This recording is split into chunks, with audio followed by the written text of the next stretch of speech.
let's get back to some basics regarding vectors. In Engineering Mathematics 3, we are using vector for calculating vector differentiation. So how to differentiate a vector function? So if there is a vector function, then there might be a scalar function as well, because there are two types of entities, scalars as well as vectors. So before going to define scalar function as well as vector function, and of course differentiating it, we recall what are scalars and vectors. So as we know, scalars are the quantities which has magnitude only, and vectors are those quantities which has magnitude as well as direction. So for vector quantities, there is a special way to denote it. We denote any vector by using a letter along with that bar overhead. So a bar is a vector which has magnitude as well as direction, and it is denoted by a1 I bar plus a2 j bar plus a3 k bar, or we can denote it in this way. Okay.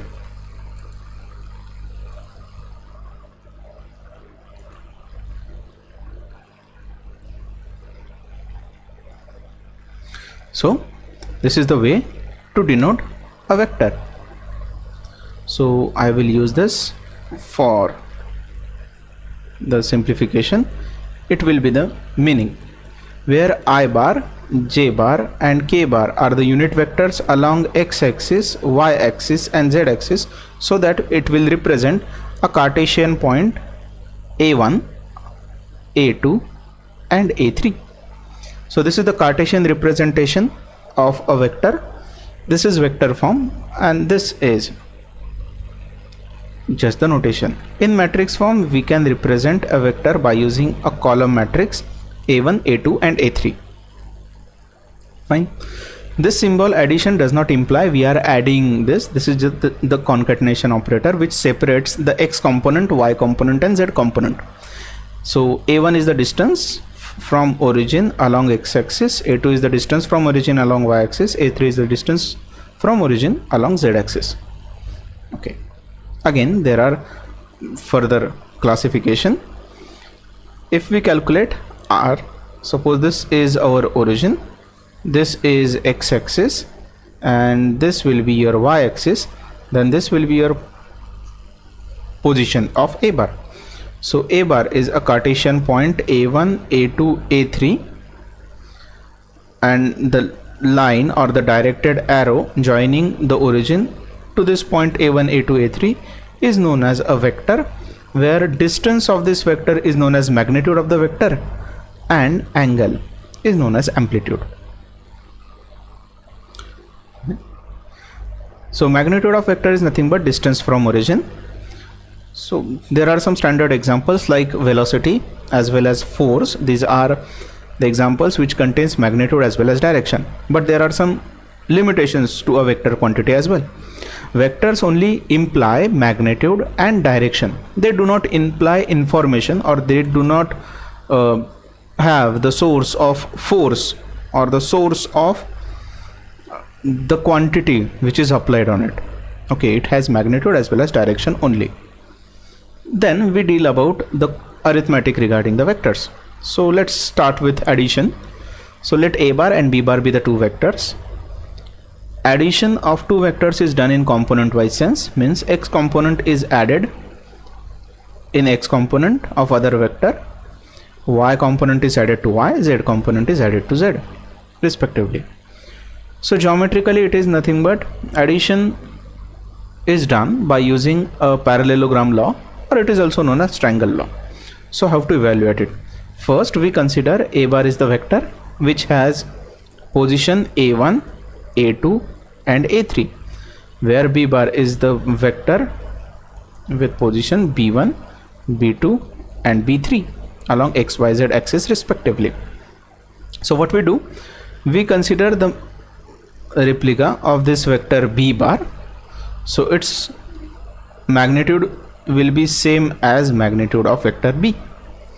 So we are moving this point. Suppose this is your x-axis, this is your a1 distance, so we are moving it in this part. So suppose this is your value for b1. So we are taking this much distance ahead. So this is your value for a1 plus b1. Same is the case with along y-axis. Suppose this is your value for b2 and this is your value for a1. So we are taking this much distance ahead, a2 plus b2. So we got a1 plus b1 for x-axis, a2 plus b2 for y-axis. Similarly, we will get a3 plus b3. So this will be the addition. So means we are done in the component wise sense.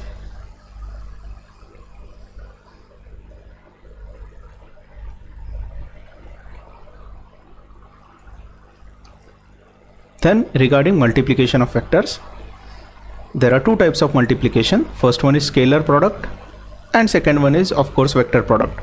So scalar product is if we consider two vectors and we multiply them together, if the resultant quantity is scalar only, then that product is known as scalar product, and we denote it by a bar dot b bar if a bar and b bar are the two vectors. So to define the scalar product or dot product or inner product between the two vectors a bar and b bar, the definition is a bar dot b bar is equal to magnitude of first vector into magnitude of second vector into cos theta, where theta is angle between the two. And mathematically we evaluate dot product by using component wise multiplication. So suppose a bar is equal to a1 I bar plus a2 j bar plus a3 k bar, and b bar is b1 I bar plus b2 j bar plus b3 k bar. So the resultant value for a bar dot b bar is a1 into b1 I bar plus a2 into b2 j bar plus a3 into b3 k bar, where cos theta is angle between these two. We use this dot product definition to find angle between the two vectors. Therefore cos theta is equal to dot product of vectors a bar and b bar divided by magnitude of first vector into magnitude of second vector. So this will be your formula to evaluate angle between any two vectors. And if a bar and b bar are same, means angle between both will be 0. Therefore a bar dot a bar is equal to square of its magnitude. So this will be the basic property. We can refer this as v bar square. Again, scalar multiplication of vector is distributive over addition of two vectors, means u bar dot v bar plus v bar dot u bar, u bar dot w bar. Then if this is a scalar multiplication, it will be distributive over the dot product. And most important property is dot product of two vectors is commutative. So you can take u bar dot v bar is same as v bar dot u bar. Okay. Now we move to the applications of scalar product. Direction cosines, that we already know. Then to find projection of one vector onto another vector is calculated by using the dot product. Means suppose we have one vector b bar and another vector a bar. To find projection of this vector on a bar, so we have to find this. So here, so this is your projection vector of b bar along a bar, and it is calculated by taking dot product of two vectors in the numerator divided by magnitude square of magnitude in the denominator into a bar, and geometrically it is denoted in this way.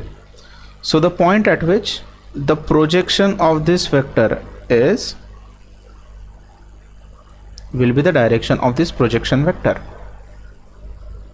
Okay, so projection, it may be in the direction of a bar, just like this. Here direction of a bar and projection vector is same, and in this case direction is opposite, so depending upon the value.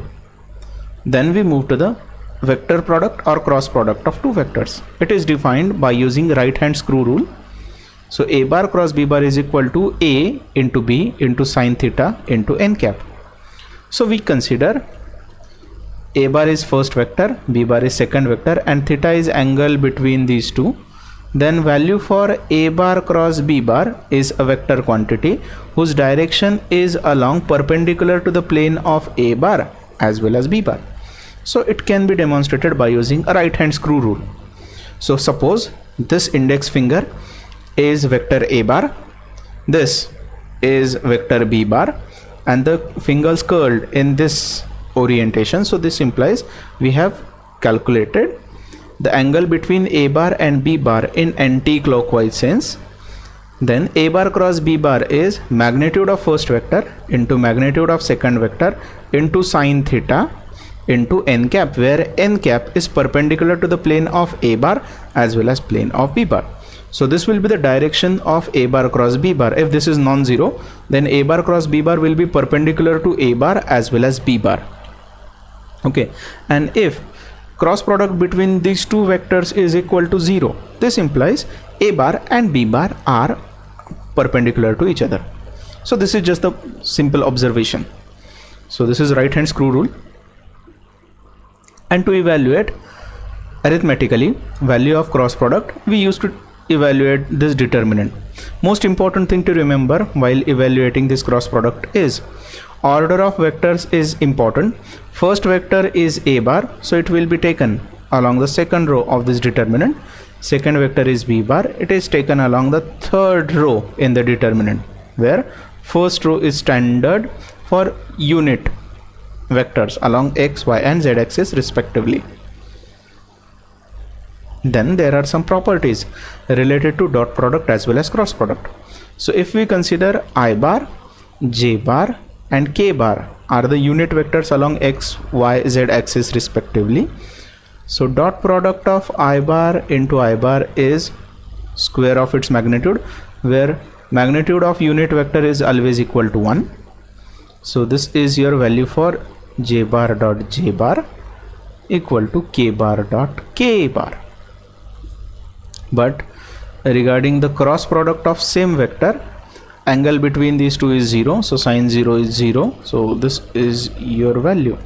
Cross product of same vector is always equal to 0. And another important part is, if we consider a vector, it has a magnitude as well as direction. So this is the direction only, it don't have any magnitude, means we can call this as unit vector in the direction of vector A bar. So we can find value for unit vector by using formula. We take the given vector, we divide it by its magnitude, whatever we get, that will be the direction of A bar only, that is unit vector along A bar. This is important formula, remember this. Now let's get back to the properties. And value for I bar dot J bar is angle between these two vectors is 90, so cos 90 is equal to 0. So this is your value. J bar dot K bar is equal to K bar dot I bar and vice versa. This value is equal to 0. But whereas I bar cross J bar is equal to the perpendicular vector.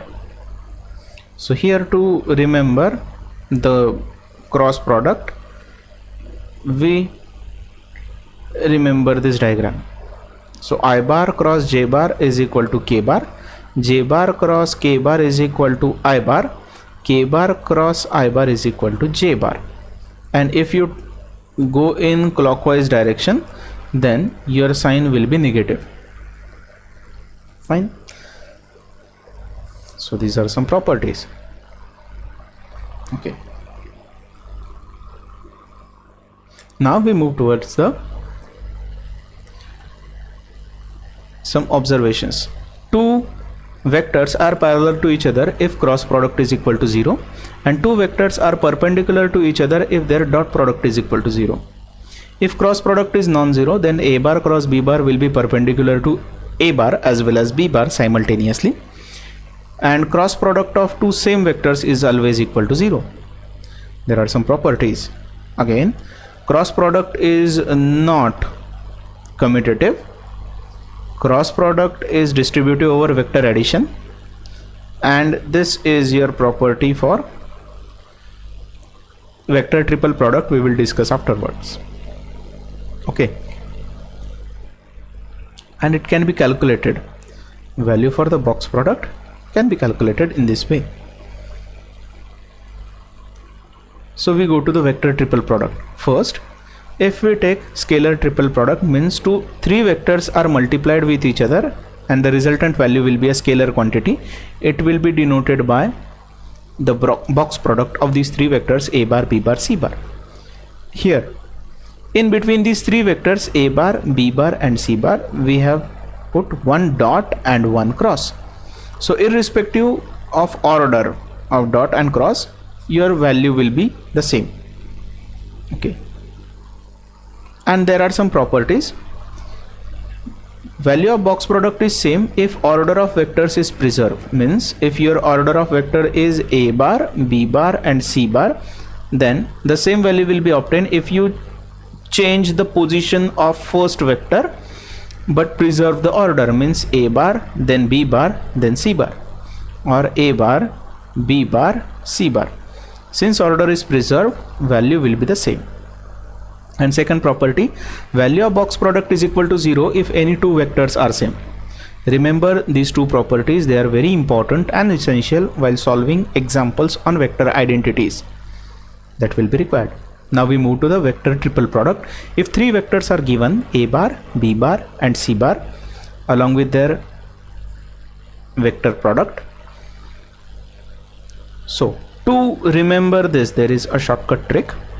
So first we consider the first vector from a bar which is inside the bracket. So we take this vector b bar outside the bracket, and in this bracket we take dot product of remaining vectors, that is a bar and c bar.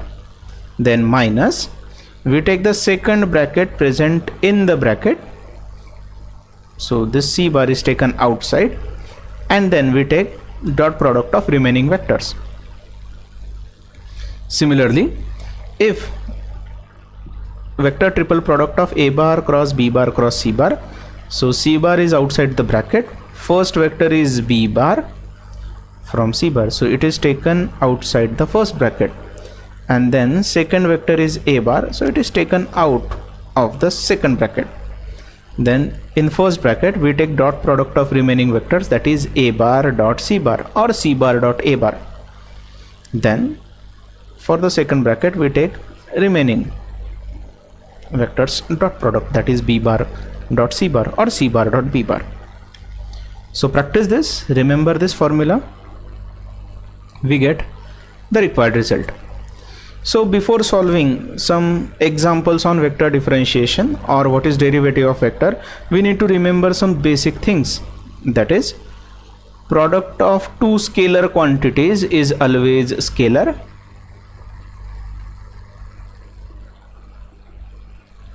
Then product of two vector quantity is scalar if and only if we take dot in between them. So product of two vector quantities is a vector quantity if we put cross in between the two, and product of one scalar and one vector quantity is always vector, and here we do not put dot or cross here. Okay, so these are some standard properties you need to remember every time so as to avoid the confusion when to put dot, cross or nothing. So whenever you are dealing with two scalar quantities, do not put any sign, or one scalar and one vector quantity. So remember this, it will help you for solving examples. Then in next module we discuss about the vector differentiation. So there will be a vector quantity which will take the derivative of. So of part is little interesting. So if you take vector differentiation of a scalar function and vector differentiation of a vector function, these are some interesting things that will be discussed in next module. So stay tuned and have a good day.